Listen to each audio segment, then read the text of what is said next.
The following is a CNN special report. This is the final curtain call. His last night was spent on stage.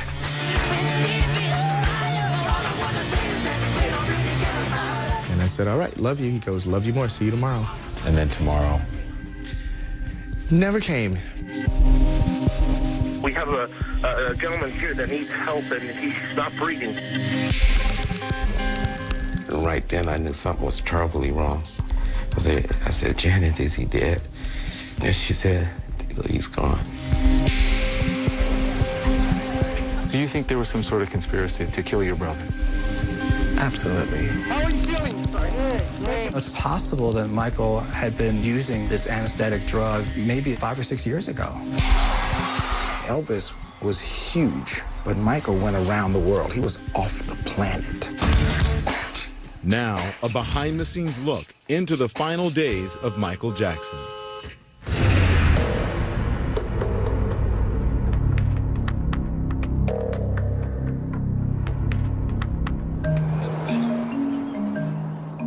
As the sun rose above the exclusive Los Angeles hills, inside Michael Jackson's mansion, the entertainer began the morning of June 24th, 2009, doing what he loved, preparing for a show. Now do it slow. He and I would start about noon or 1 o'clock at his home. We'd dance a few hours and stretch. You have to have a full attitude. You have a half attitude. Do the full one. Travis Payne was Michael Jackson's longtime choreographer. We were, on a journey with Michael that was going to return him to the stage, that he loved so much. And I know that we were 8 days away from leaving for London. The stage is where Michael was most at ease. On stage, there was no one better. Since age 5, he'd electrified audiences around the world with hit songs like I Want You Back. And the world appeared ready to welcome him back. It had been 12 years since Jackson's last major performance. The king of pop was poised to regain his throne. This is it. I mean, this is really it. This is the final curtain call. According to the contract with concert promoters AEG, Michael was to perform 50 concerts at the O2 Center in London over a 9-month period. I'll be performing the songs my fans want to hear. But was Michael physically up to the challenge? Both Michael and AEG had a lot on the line. It was his comeback. It was his renaissance, his rebirth on stage. After so many years of being out of the spotlight, a lot of people were wondering if he could pull this off. This is it, and see you in July. But there were questions about whether Jackson was ready. Kenny Ortega, the director for This Is It, called a private meeting at Jackson's home. AEG's CEO Randy Phillips attended the meeting. Kenny was concerned that he wasn't coming to enough rehearsals, that he was taking it a little too nonchalantly. And Michael explained that he needed Kenny to build the house, and then he would come in and paint the front door. On the afternoon of June 24th, Jackson arrived at the Staples Center in downtown Los Angeles. Rehearsals for This Is It often ran late into the night. On the surface, the man many say was born to perform never looked better.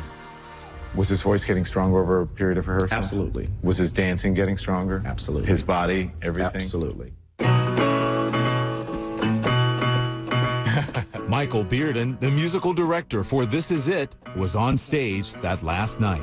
He looked back at me, after we did one number, and he looked at me as if to say, yeah, I'm Michael Jackson, I got this. He looked really good, and I tease some of the dancers when I see them, because MJ was 50 years old, and they're like half his age, and he still was wearing them out.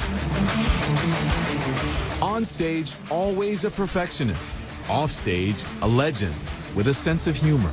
He's making big money decisions, and then he would lean over to me and just say silly stuff like, who's your favorite Three Stooges? And I would go, what, MJ? And he'd, oh, no, I don't like that. Yeah, can I have more of this on this? Oh, that's, yeah. I like Mo. But beneath the surface, concerns from the very moment the concert tour was announced. Jackson was pushing himself to the brink. I just think, how's he going to do these shows? Record producer Rodney Jerkins. 50 dates at 50 years old? That's a lot of dates. And I was, you know, and I kept saying, I just hope he gets a physical trainer, someone to really work him out, to make sure he's healthy and prepared. Jermaine Jackson says his little brother was ready. I mean, he could have did 200 shows there. I sat down with Jermaine following band rehearsals. I felt that he could do it because of the way the shows were spaced out, and it wasn't like every day.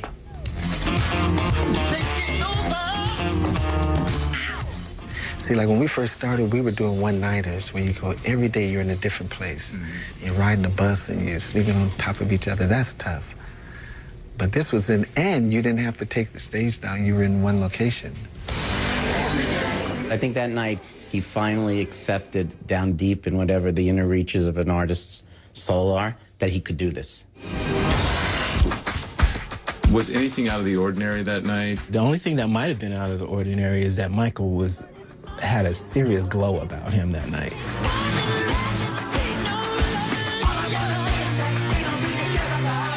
You could see his confidence growing, and you could see physically he was able to do the things that he wanted to do. We were walking to our cars, and he put his arm around me at the Staples Center, and he said, "Thank you for getting me here. Now I know I can do it and take it from here." Hold for applause, slow umbrella fade out. Jackson left the Staples Center around midnight and headed to his rented mansion in the posh LA neighborhood of Holmby Hills. Just 12 hours later, however, nothing would ever be the same. Coming up. Tita, your mom said, "Get down here, it doesn't look good."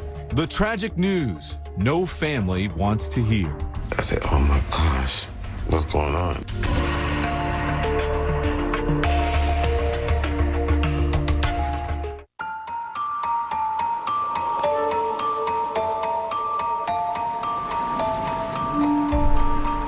A secluded LA mansion. A 911 call. Yes, he's not breathing, sir. Okay, and he's not conscious either. No, he's not conscious, sir. Okay. A 50-year-old man in distress. That man is Michael Jackson. Michael Jackson, the king of pop, was taken to the hospital, and there were rumors he was apparently administered CPR in the ambulance. As the news breaks, Jackson's brothers, Tito and Jermaine, begin to hear grim and troubling reports from loved ones and the media. Do you remember the day where you were and the time? Oh, yeah. I'll never forget it. Yes, I was happened to be home. My middle son, Terrell, had called me on the phone and said, "Dad, is it true what they're saying on TV about Uncle Michael?" I said, "What are they saying?" They say he was rushed to the hospital and he's not breathing or something like that. I said, "What?" You guys called, CNN called my wife and said, "Do you know anything about Michael being rushed to the hospital?" And so I said no, and I called my mother immediately, and she said she's on her way to the hospital. Jermaine's mother, Catherine, confirmed his worst fears. She was already at the hospital. And I called her back and I heard her saying he's dead. And I couldn't believe to hear my mother say her child is dead, my brother. And I got weak, very, very weak. Tito Jackson couldn't get a hold of his mother as he raced to UCLA Medical Center. But a call from his sister Janet stopped him in his tracks. I said, "Janet, is he dead?" And she said, "He's gone." And I just melted right there, and I didn't know what to do. I pulled over in this parking lot and just cried for like 15 minutes and went back home. Jermaine Jackson did make it to the hospital as the crowds and media began to swell outside. Inside, his brother Michael lay dead. They had a sheet wrapped on top of him, and I could feel his skin. It was still soft and smooth, and I just kissed his forehead so much, and I just talked to him. The memories, that's what hurt, and to know that there would never be another Jackson 5. Despite his overwhelming grief, it was Jermaine who delivered the family's official announcement that Michael was dead. And you have to go out from that hospital and you have to tell the world. Mm-hmm. I couldn't believe that I was announcing my brother's death for the world.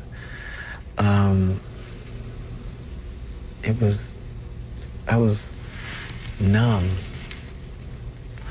very numb, because it was like a nightmare.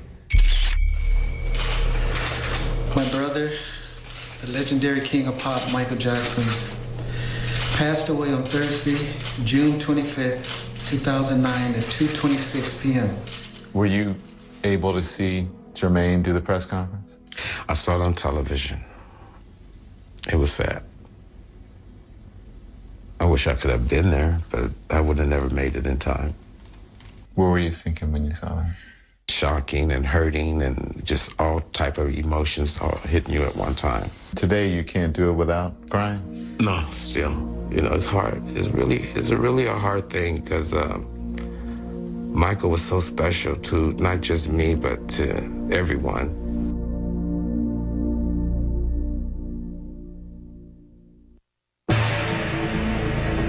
Coming up, Michael Jackson's secret world of addiction. He also had many doctors who were always willing to write new prescriptions.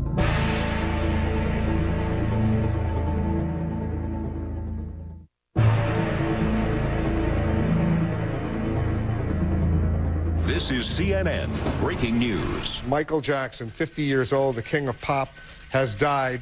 As news of Michael Jackson's death sent shockwaves around the globe, the search for answers was just beginning. We're just looking for any evidence of foul play or anything like that. Within hours, investigators were on the scene of Jackson's Hollywood mansion. They soon discovered the singer had his own personal pharmacy. Some of the prescription drugs were labeled, many were not. The extent of Michael Jackson's drug use was starting to emerge. Some of his closest friends and family were stunned. I only knew of what he was taking to sleep. That's it. Now, hearing all these other things, which I can't even pronounce the words, I wasn't aware. If that led to dependency on anything else, I would know. But I'm just saying that every time I saw Michael, he was 1,000% coherent. 1,000%, with a smile on his face. Michael's addiction did run much deeper, and many within his inner circle were aware. He certainly wasn't worried about concealing it. Gotham Chopra was a personal friend of Jackson's. He knew endless doctors, and he knew how to manipulate certain systems. He also had many doctors who were always willing to write new prescriptions, and they just wanted to be around him, and they wanted that aura of his attention. Gotham's father, physician Deepak Chopra, says Michael once asked him to write a prescription for a narcotic. I said I wasn't going to write a prescription. And when I confronted him, he started to cry. He said, you don't understand, I'm in a lot of pain. Chopra says he feared for Jackson's health. So along with a member of Michael's family, he arranged an intervention. He was so upset, angry, burst into my temper. Left the room. According to biographer Randy Taraborelli, Michael Jackson was first introduced to prescription drugs in 1984. Jackson's scalp was severely burned during the filming of this Pepsi commercial. I was at the hospital that night, and I remember the doctors saying that they were trying to give him pain medication back then, and he would not take it. And that ultimately he did take some because the pain was so great, but that was a big issue. When do you think the drug use started? I believe that a lot of it had to do with the stress of the 1993 allegations. In 1993, Michael Jackson was accused of sexually molesting a 13-year-old boy. Jackson strongly denied the allegations during a televised statement. I am particularly upset by the handling of this mass matter by the incredible, terrible mass media. But eventually settled the case for $20 million.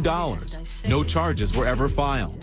During that same televised statement, Jackson also admitted publicly he had a drug addiction. As you may already know, after my tour ended, I remain out of the country undergoing treatment for a dependency on pain medication. Those allegations in '93, the first set of allegations, began the ruination of Michael.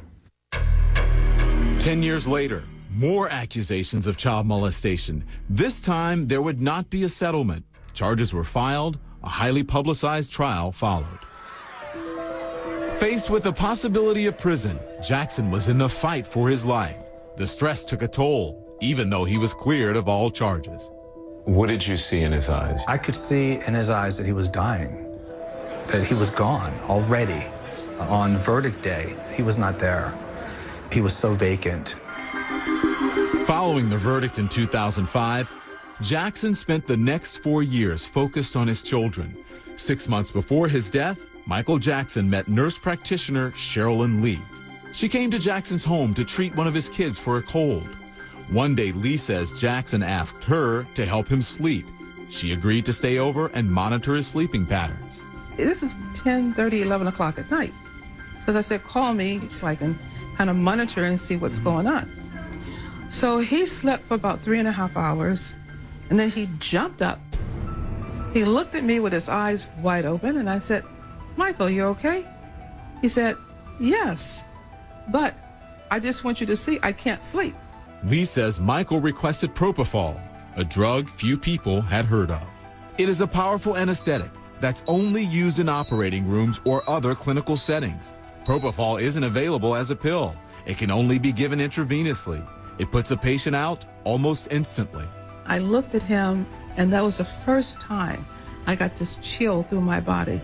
And I said, Michael, if you take that medicine, you might not wake up. Weeks later, Lee heard from Michael Jackson one final time. He wanted to see her right away. The singer complained that one side of his body was cold, the other was hot. I said, you know, I can't come, Michael. You need to go to the hospital. You need to go to the hospital. Just 4 days later, Michael Jackson was dead. Michael was a tortured soul. 10 years ago, he said to me, have you heard of this thing that takes you to the edge of the valley of death and then brings you back from there? Next. Why wasn't the doctor there? What happened the last hours of Michael Jackson's life? Why was he left alone? There's a lot of questions.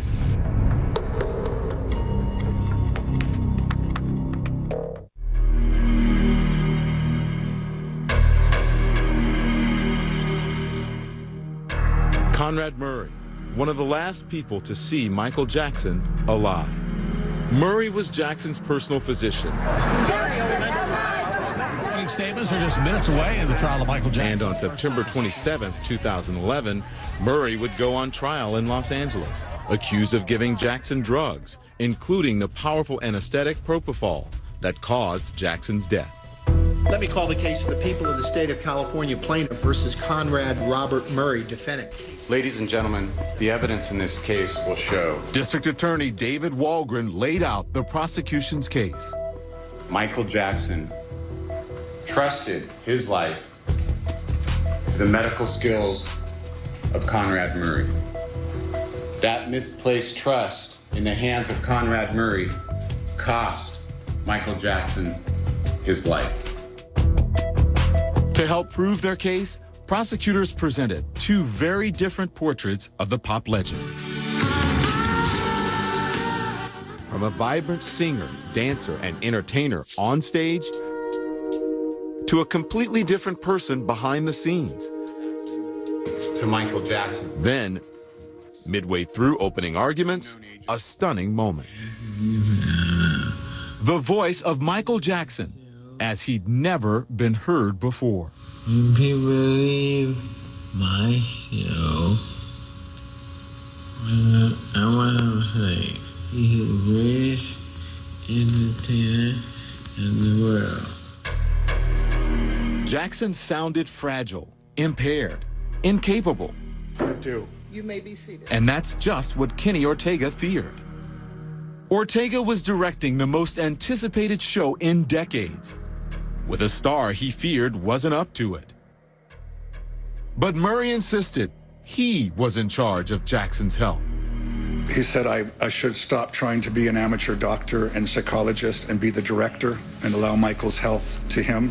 Those were the words of Conrad Murray? As close. And on June 25th, that meant helping Jackson get to sleep. Based on the affidavit, Dr. Murray's efforts to get Jackson to sleep began with a 10-milligram tablet of Valium around 1:30 a.m. It didn't work. So according to the affidavit, Dr. Murray injected the singer with an anti-anxiety drug. By 3 a.m., however, Jackson was still awake, so Murray told police he tried another drug, a sedative. That didn't work either. Murray told investigators at 10:40 a.m., he gave the pop legend 25 milligrams of propofol, a powerful surgical anesthetic, finally putting Jackson to sleep. But soon after, all hell broke loose. To describe the scene firsthand, Alberto Alvarez. Security guard Alberto Alvarez. He was laying on his back with his hands extended out. I observed that his eyes were slightly open or were open, and his mouth was open. Alvarez said Murray was frantic and vague about Jackson's condition. I asked Dr. Conrad Murray what happened, and he said he had a reaction. He had a bad reaction. In the midst of the chaos, Alvarez spotted Jackson's children in the doorway. And they were right behind me, and Paris screamed out, "Daddy." Dr. Conrad Murray said, "Hurry, don't let them see their dad like this." We heard about Paris breaking down. Very powerful visual. That's one idea. Jim Moret is chief correspondent for Inside Edition. From the perspective of a juror and as a parent, can you imagine seeing your own father lying there, most likely dead, with his eyes wide open? We have a gentleman here that needs help, and he's not breathing yet. He's not breathing, and we're trying to pump him, but he's not. Okay. Okay, how old is he? Finally, at 12:22 p.m., Alvarez called 911. These observations. As they waited for an ambulance, Murray asked Alvarez for more help. He reached over and grabbed a handful of vials, and then he reached out to me and said, "Here, put these in a bag." Jackson was officially pronounced dead at 2:26 p.m., June 25th, 2009. A direct result, said prosecutors, of mistakes, delays, and recklessness by Dr. Conrad Murray. 2 bottles of lorazepam, lidocaine bottle.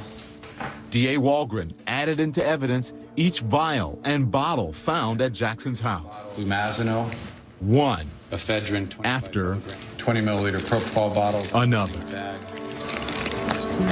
To take a patient with Valium, lorazepam, midazolam, and propofol, and to leave them unattended in that state is medical abandonment.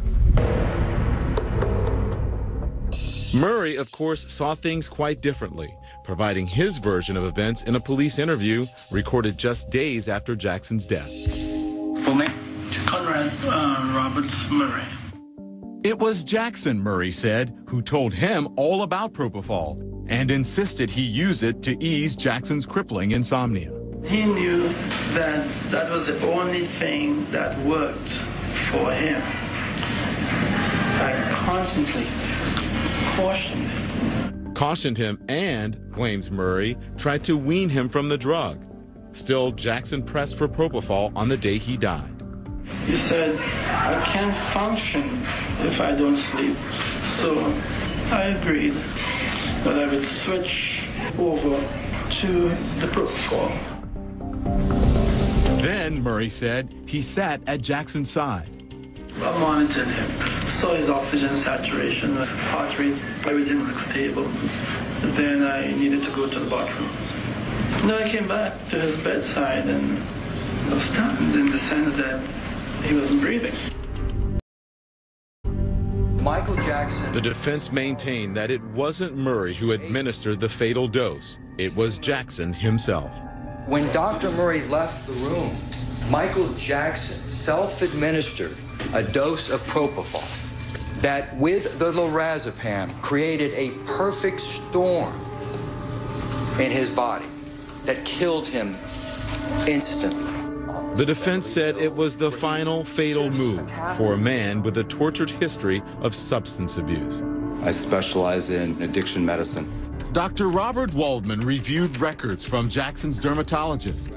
In the months before his death, Jackson got frequent treatments and lots of painkillers. I believe there's evidence that he was probably addicted to opioids. For the Jackson family, they were hard words to hear. And they sat in that courtroom and listened to testimony that their son and brother was a drug addict. And often they had to leave, but they were always there the next day. The addiction, the insomnia, the desperation were so great, said defense experts, that Jackson swallowed powerful pills by the handful. That's enough to put 6 of you to sleep. But was Murray responsible for Jackson's fatal overdose?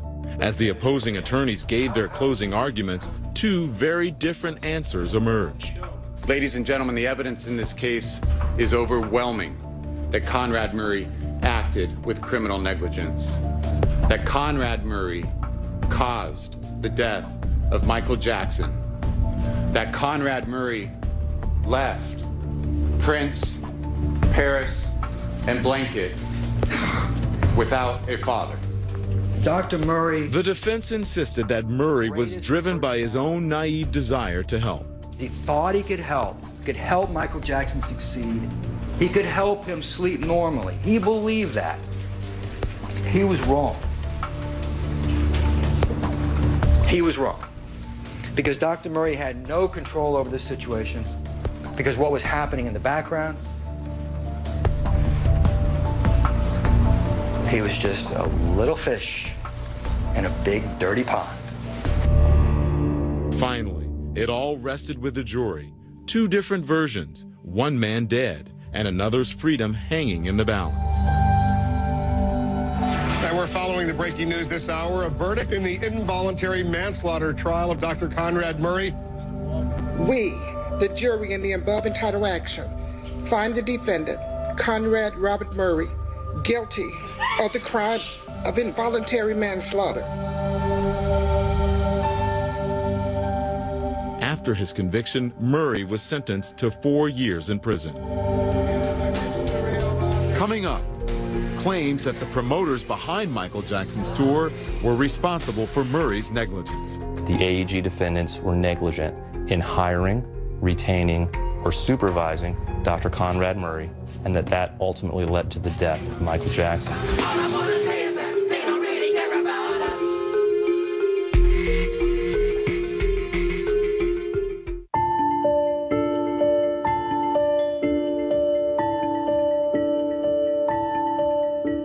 In these intimate home videos and family photos used in court, a rare look at Michael Jackson as he grows from a young boy to one of the most celebrated entertainers of our time, performing songs like I Want You Back.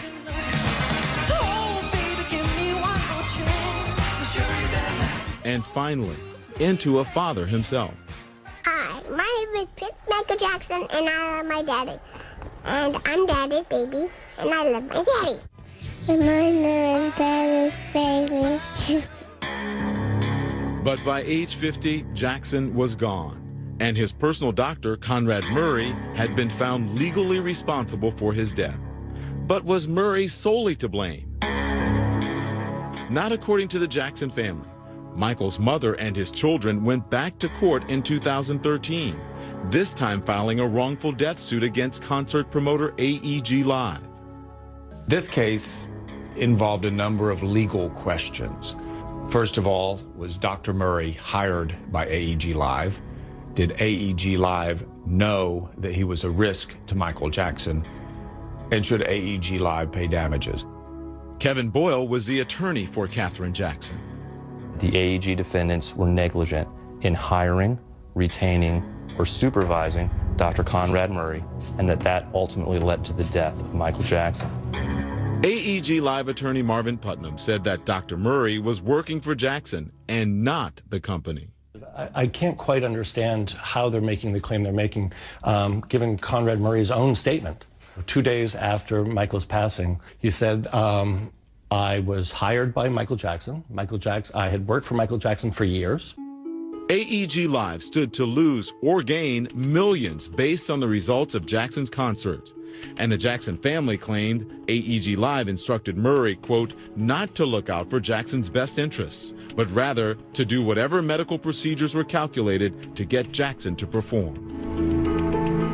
And an email AEG Live co-CEO Paul Gongaware sent to the show's director seemed to support their theory. It really is a smoking gun.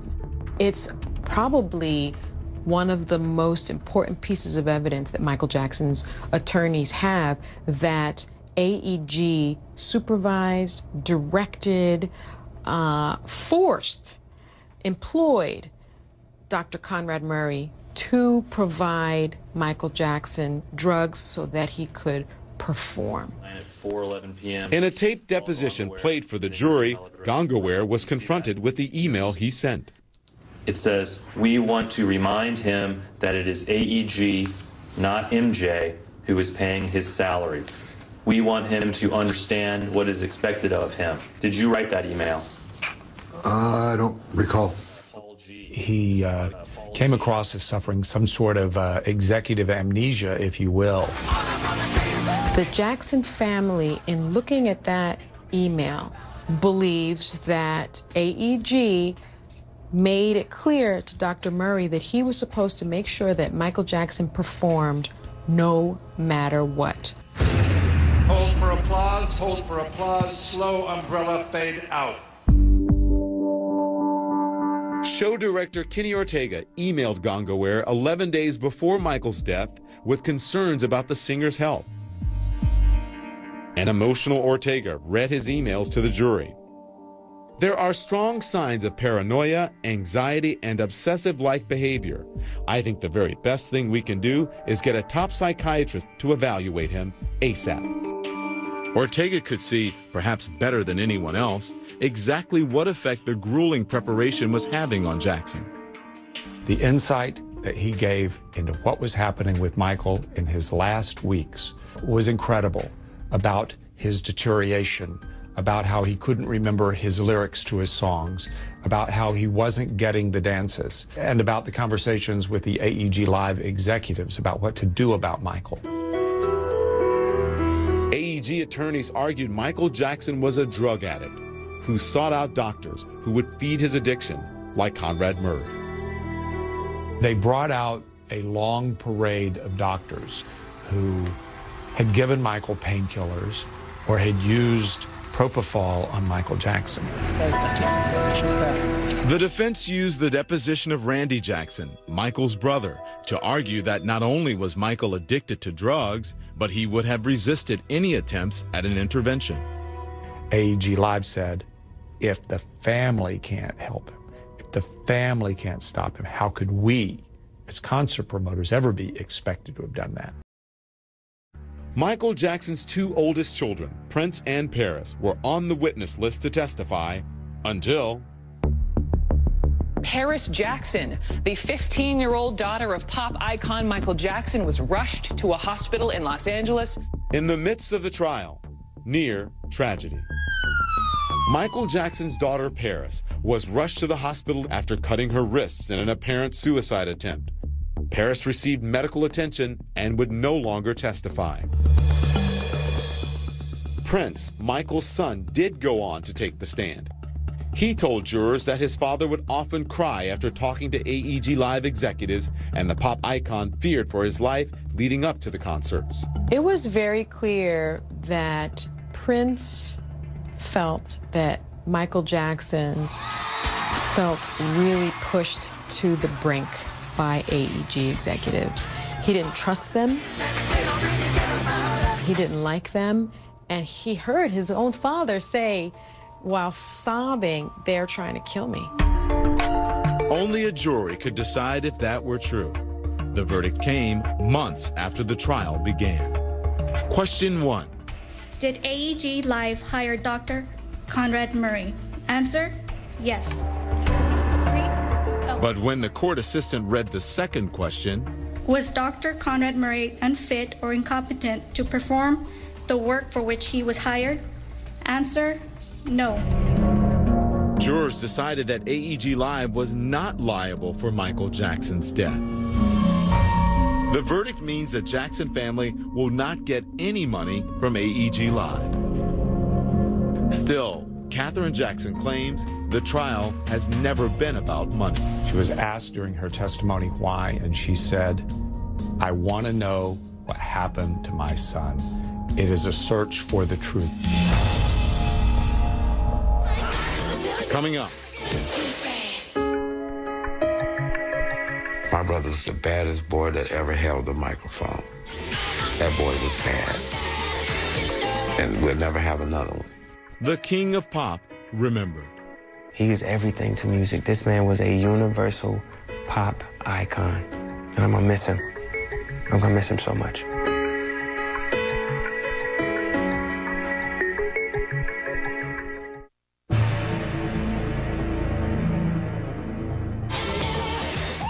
Bad, the song, and the video not only transformed Michael Jackson's image from soft-spoken to tough, but changed the face of pop culture. My brother's the baddest boy that ever held a microphone. That boy was bad. And we'll never have another one. My question is, why does the good die young? The good. Why?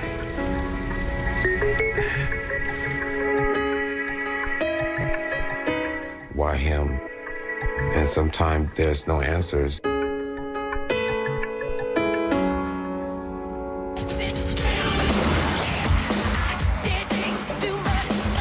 Icon, pop star, legend. Words that didn't seem big enough to describe the man who eventually became the king of pop.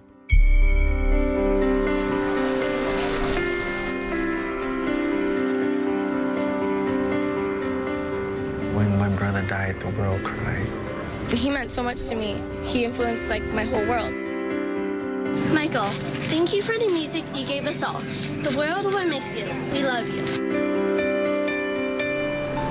Then, nearly 3 weeks after the singer's death, a Hollywood memorial service that rivaled royalty, seen by millions around the world. Soon and very soon, we are going to see the King. The Andre Crouch Choir sang as Jackson's brothers carried his casket. The king of pop is not big enough for him. He is simply the greatest entertainer that ever lived. You'll find that life. It was an emotional ceremony. I love you, Michael, and I'll miss you. With a heartbreaking ending. Daddy has been the best father you could ever imagine.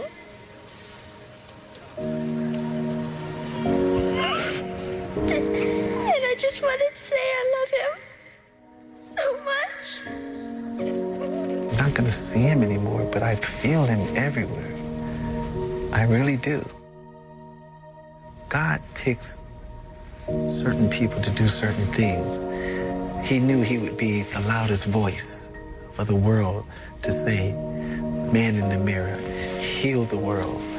And then when it got to a point where they didn't realize and they didn't want to hear that message anymore, he took him. He took him back. He gave him to us, and he took him back. You know, maybe he's appreciated in another way now.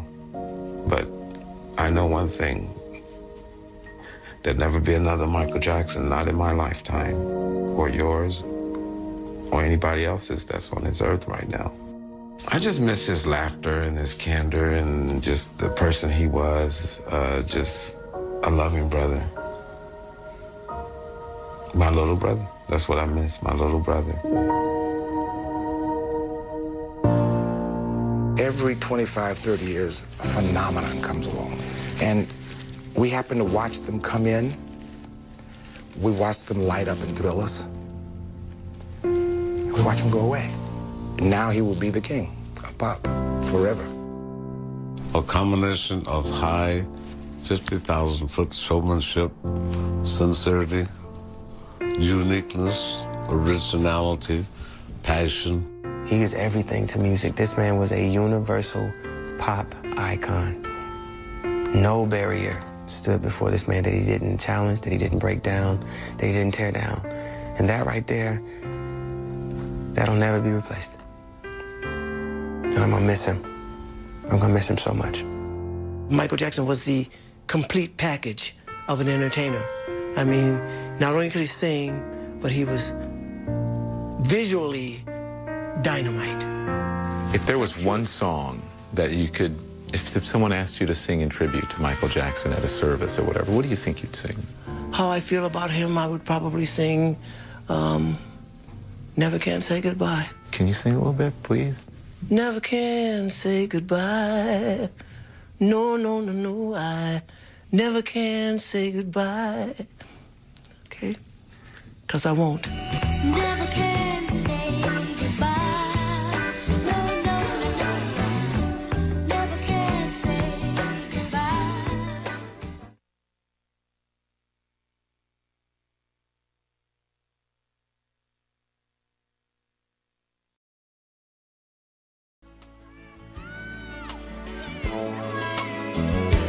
There's a place in your heart, and I know that it is love, and this place is much brighter